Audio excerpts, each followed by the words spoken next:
Assalamualaikum warahmatullahi wabarakatuh.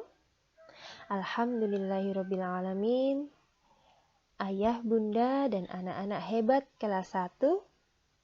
Hari ini kita sudah memasuki hari ketiga masa pengenalan lingkungan sekolah SDN Miji 3. Melalui video singkat ini nanti, bersama saya, Bu Ami, kita akan menyimak tentang penjelasan petunjuk teknis pelaksanaan pembelajaran daring di kelas 1. Baik.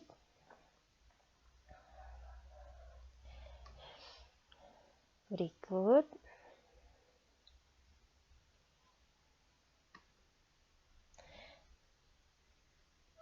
Apa itu pembelajaran daring? Pembelajaran daring adalah pembelajaran yang dilakukan secara jarak jauh, tidak bertatap muka secara langsung melalui bantuan aplikasi dalam jaringan seperti WhatsApp, Google Classroom, Zoom, dan lain sebagainya. Bapak, Ibu, Ayah, Bunda, dan anak-anakku yang hebat, di kelas 1 SDN Miji 3, kami menggunakan media WhatsApp Group. Ini untuk memudahkan para wali murid dalam menerima informasi berkaitan dengan pembelajaran daring setiap hari. Begitu pula dengan anak-anak.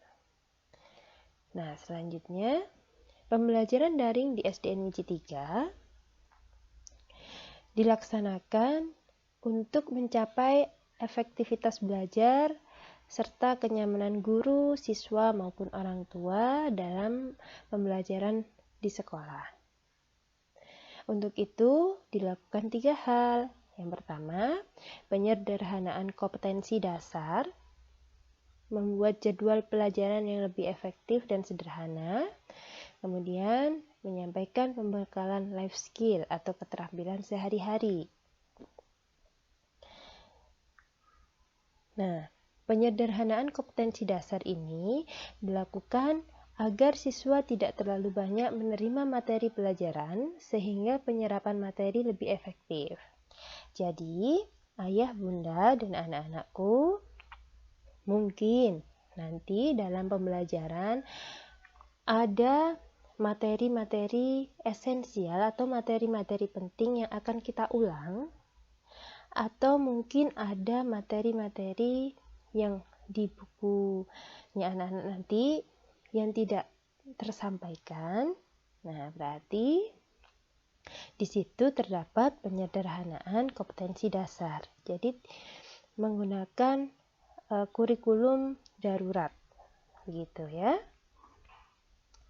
Kemudian, jadwal pelajaran kita buat lebih efektif, yaitu pada pukul 8 hingga pukul 10 itu biasanya materi kita sampaikan, baik oleh wali kelas ataupun guru mata pelajaran. Gitu. Jadi, selama rentang tersebut materi kita berikan. Kemudian, pukul 10 hingga 12 setelah materi adalah waktu anak-anak di rumah untuk menyelesaikan tugas atau menyimak materi yang telah diberikan. Selanjutnya, 12 hingga pukul 21, anak-anak bisa diberi kelonggaran waktu untuk menyelesaikan tugas. Misalnya menunggu orang tua yang kerja, atau karena handphone di rumah tidak ada, gitu ya. Jadi menunggu orang tuanya, boleh. Jadi diberi kelonggaran waktu sampai jam 9 malam. Nah, dengan kelonggaran waktu tersebut, diharapkan semua siswa dapat menyelesaikan tugas pada hari itu, sehingga tidak terjadi penumpukan tugas. Ya, ketika anak-anak telah melaksanakan aktivitas, kemudian melaporkan kegiatannya, terkadang bisa berupa foto foto hasil tugasnya, atau video, atau rekaman suara. Nah, berarti pada hari itu siswa dinyatakan masuk, gitu ya. Tapi jika hari itu tidak bisa melaksanakan tugas, mohon memberi keterangan kepada kami selaku gurunya, boleh di grup atau japri, begitu. Misalnya sedang sakit, boleh, atau izin. Nah, sehingga nanti itu akan menjadi bahan presensi untuk kami. Kemudian untuk pembelajaran yang berupa praktik seperti olahraga maupun agama Islam yang bersifat praktik, itu kami berikan 1 minggu 1 kali secara daring. Itu ya. Kemudian video call. Ini adalah cara guru untuk menyapa siswa melalui video call atau panggilan video agar tetap terjalin komunikasi dan kedekatan antar guru dan siswa. Video call dilakukan sewaktu-waktu saat dibutuhkan.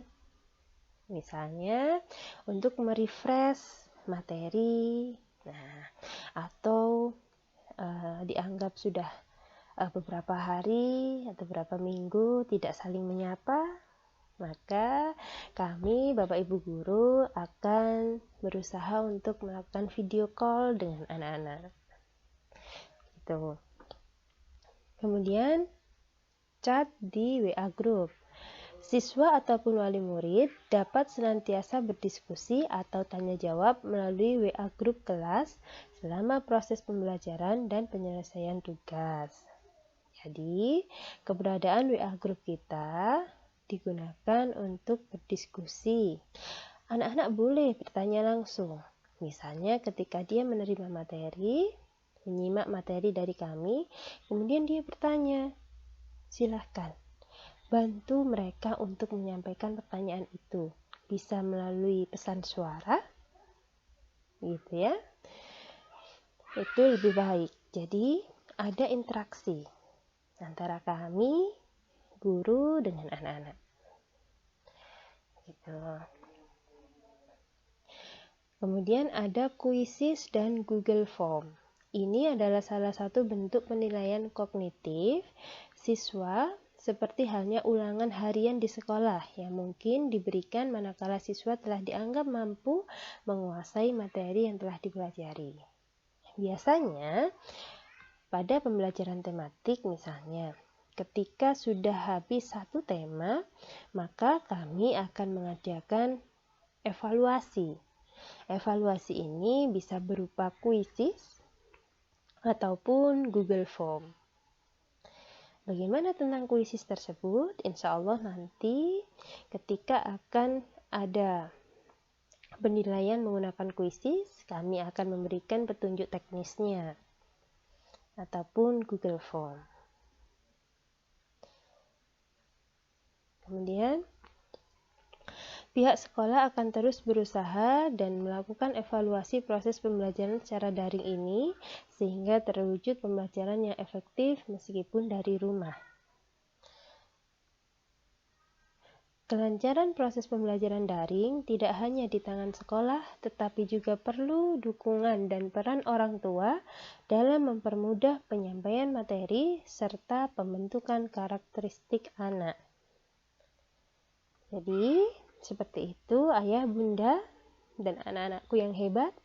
Meskipun kita akan belajar dari rumah, ibu mohon anak-anak tetap bersemangat, tetap menyimak materi dengan baik, kemudian melaksanakan aktivitas-aktivitas yang diperlukan, dan melaporkannya kembali.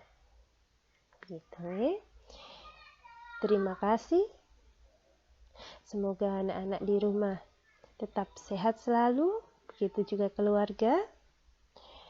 Mohon maaf atas segala kekurangan. Wassalamualaikum warahmatullahi wabarakatuh.